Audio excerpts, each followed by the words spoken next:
নমস্কাৰ, কি খবৰ? আশা কৰিছোঁ আটায়ে ভালে আছে।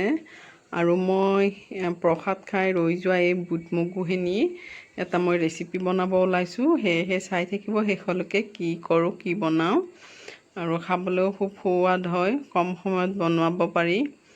আৰু ৰাতিপুৱা গাখীৰ অকণমান গৰম কৰিছিলোঁ, গাখীৰটো ফাটি গ'ল। সেইখিনিও মই কেনেকৈ বনাওঁ ভাবিছোঁ, সেয়েহে চাব শেষলৈ ভিডিঅ'টো। এয়া বুট মগুখিনি ভালদৰে ধুই লৈছোঁ।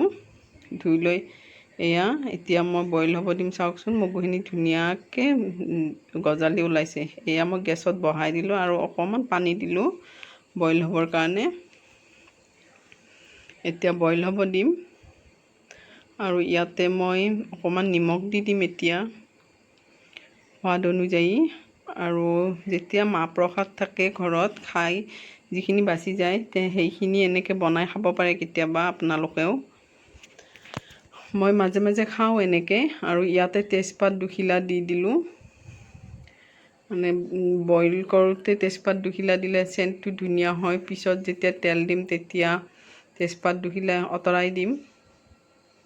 এতিয়া মই ইয়াত 4-6টামান জালুক দিছোঁ।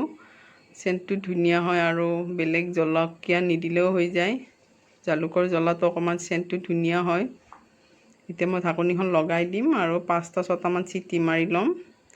এয়া মই এতিয়া কেৰাহীখন পাতি লৈছোঁ। মই আজি অৱশ্যে বেলেগ লোৱা নাই, লোহাৰ কেৰাহীয়ে লৈছোঁ। যিহেতু নন ষ্টিকি বা এইটো ঢালাইবিলাক স্বাস্থ্যৰ পক্ষেও বেয়া, সেয়েহে মই এতিয়া লোহাৰ কেৰাহী বা ষ্টিলৰ কেৰাহীয়ে ইউজ কৰি আছোঁ। ইয়াত তেল গৰম হ'ল। ইয়াত মই ফোৰণত শুকান জলকীয়া দিম আৰু কাটি লৈছোঁ এটা পিঁয়াজ মিহি মিহিকৈ।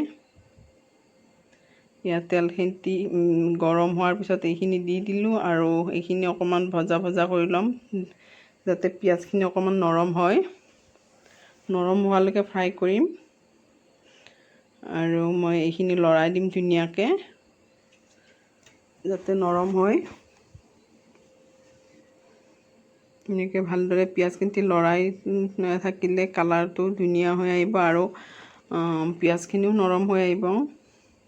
আৰু এতিয়া মই ইয়াতে জিৰা গুড়ি দিছোঁ চাহ চামুচেৰে এচামুচ, মানে বেলেগ চামুচেৰে দিছোঁ কিন্তু জোখটো চাহ চামুচৰে হয়। আৰু এতিয়া মই ইয়াতে চাট মছলাৰ এচামুচ দিম।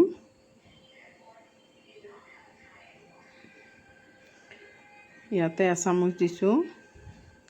এইটো অৱশ্যে ৰেচিপিটো আপোনাৰ ঘুগুনিৰ দৰে হ'ব। আৰু ইয়াত মই লাষ্টত আকৌ পনীৰখিনি মই কেনেকৈ কি কৰোঁ চাই থাকিব পিছৰ ফালে ভিডিঅ'টো, তেতিয়া গম পাব। এতিয়া মছলাখিনি ভালদৰে ভাজি ল'ম। আৰু ইয়াতে মই আদা দিছোঁ। ইয়াত নহৰু নালাগে, মানে যোনে মন কৰে দিব পাৰে, কিন্তু মই দিয়া নাই নহৰু। নহৰুটো দিলে অকণমান বেলেগ এটা চেণ্ট ওলায়, সেইকাৰণে মই আদাই দিলোঁ। আৰু যিহেতু প্ৰসাদত আদা থাকেই। আৰু ইয়াতে মই অকণমান জালুকৰ গুড়ি দিছোঁ। জালুকৰ গুড়ি অকণমান বেছিকৈয়ে লাগে। আৰু আগতে যিহেতু বুট মগুখিনি বইল কৰোঁতেও 6-7টামান জালুক দিছোঁ। আৰু এতিয়া মই এচামুচ দি দিছোঁ।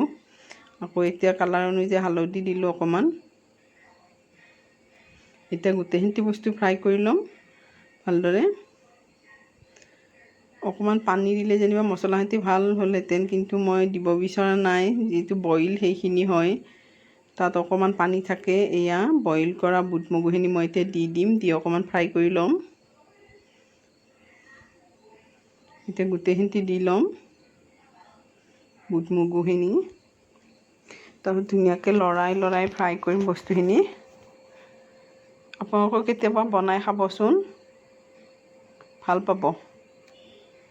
এয়া হৈ গ'ল, গোটেইখিনি মই এতিয়া ফ্ৰাই কৰি ল'ম। ইয়াত মই এতিয়া তেজপাত কেইখিলা আঁতৰাই দিম ইয়াৰ পৰা, যিহেতু বুট মগুখিনি বইল কৰোঁতে দিয়া গৈছিল আৰু ইয়াৰ চেণ্টটো আহিয়ে গৈছে। এতিয়া ইয়াত নাৰাখিলেও হয়, আঁতৰাই দিম, পেলাই দিলোঁ। এতিয়া মই এইখিনি ভালদৰে ফ্ৰাই কৰিম 3-4 মিনিটমান এনেকৈ। অকণমান যিহেতু বইল কৰা হেৰি হয় তাত অকণমান পানী থাকে। এতিয়া মই ইয়াতে ঘৰতে গুড়ি কৰা গৰম মছলা, লং, এলাইচি, ডালচিনি এইবিলাক দি পেষ্ট কৰি থৈছিলোঁ। তাৰ দিছোঁ মই সৰু চামুচেৰে এচামুচ, আকৌ লৰাই দিছোঁ। তাৰে মাজত মই অকণমান টেঙা বা স্পাইচি হ'বৰ কাৰণে মই আমচুৰ পাউডাৰ দিছিলোঁ 1 চামুচ, দেখুওৱা নহ'ল। এতিয়া মই নাৰিকল আৰু কাজু মিক্স কৰি থোৱা সেই গুড়িখিনি দি দিছোঁ। 2টা কাজু আৰু ধৰক দীঘলকৈ কাটিলে 3-4 পিচমান নাৰিকল, সেনেকুৱা এটা মই মিক্সিত পেষ্ট কৰি থৈছিলোঁ, সেইখিনি দি দিলোঁ। দি এতিয়া ভালদৰে লৰাই দিম। এয়া এতিয়া মই ইয়াতে পানী দিম।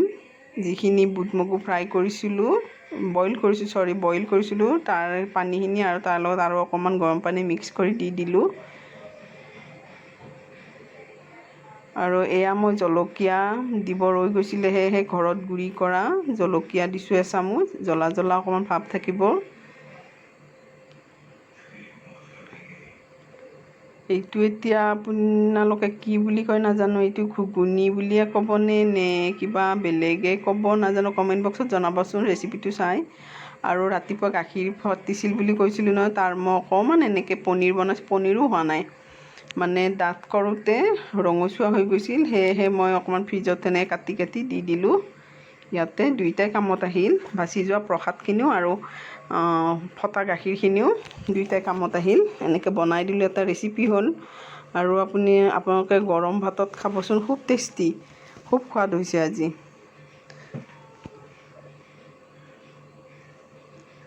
আৰু এতিয়া মই ওপৰেৰে অকণমান ধনিয়া পাত কাটি দিছোঁ, দি এটা উতল খাব দিম। মিহিকৈ ধনিয়া পাত কাটি দিছোঁ ওপৰেৰে। এতিয়া তৰকাৰীখিনি ভালকৈ উতলিব, তাৰপিছত নমাই দিম। এতিয়া লৰাই দিওঁ অকণমান। এয়া পনীৰখিনি অলপ ভাঙি যাব, যিহেতু ফটা গাখীৰৰ অকণমান বনাইছিলোঁ। এয়া উতলি আছে ধুনীয়াকৈ।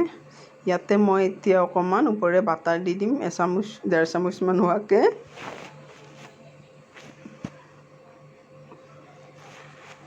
যিহেতু কম তেলত বনাইছিলোঁ, সেয়েহে বাটাৰ অকণমান দি দিছোঁ ওপৰেৰে, ভাল লাগিব খাব। এয়া প্ৰায় তৰকাৰী হৈ আহিলে। এইখিনি আজি বাৰু আপোনাক বেলেগ বিশেষ একো নেদেখুৱালোঁ, এইটো ৰেচিপিয়ে দেখুৱালোঁ।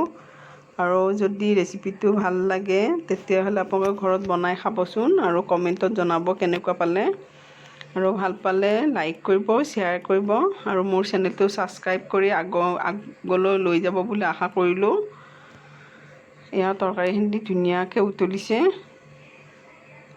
এতিয়া মই তৰকাৰীখিনি লাহে নমাই দিম আৰু এটা উতল খালে। এয়া হৈ গৈছে। এতিয়া মই এইখিনি দি দিওঁ ল'ৰা ছোৱালীকেইটা খাবলৈ গৰম ভাতৰ লগত। মই যেনিবা ৰুটিৰ লগতে খাম বুলি ভাবিছোঁ, ইহঁত দুটাক ভাতৰ লগতে দি দিওঁ। এতিয়া মই ইয়াত অকণমান পিঁয়াজ কাটি দিম সিহঁতক দিয়াৰ আগত। ওপৰত গোলকৈ পিঁয়াজটো কাটি লৈছোঁ, তাৰ তৰকাৰীখিনিৰ ওপৰত দি দিম। এতিয়া চাওকচোন, হেতাখন দি থোৱাৰ কাৰণে কি ধুনীয়াকৈ উতলিছে, বস্তুটো ওপৰৰ ফালে অহা নাই। এয়া এনেকৈ দি দিছোঁ আৰু ইহঁত দুটাক খাব দিওঁ। আৰু আপোনালোকে প্লিজ মোৰ চেনেলটো আগুৱাই নিব, ছাবস্ক্ৰাইব কৰিব আৰু ভিডিঅ'টো শেষলৈকে চোৱাৰ বাবে আটাইলৈ ধন্যবাদ থাকিল মোৰ ফালৰ পৰা।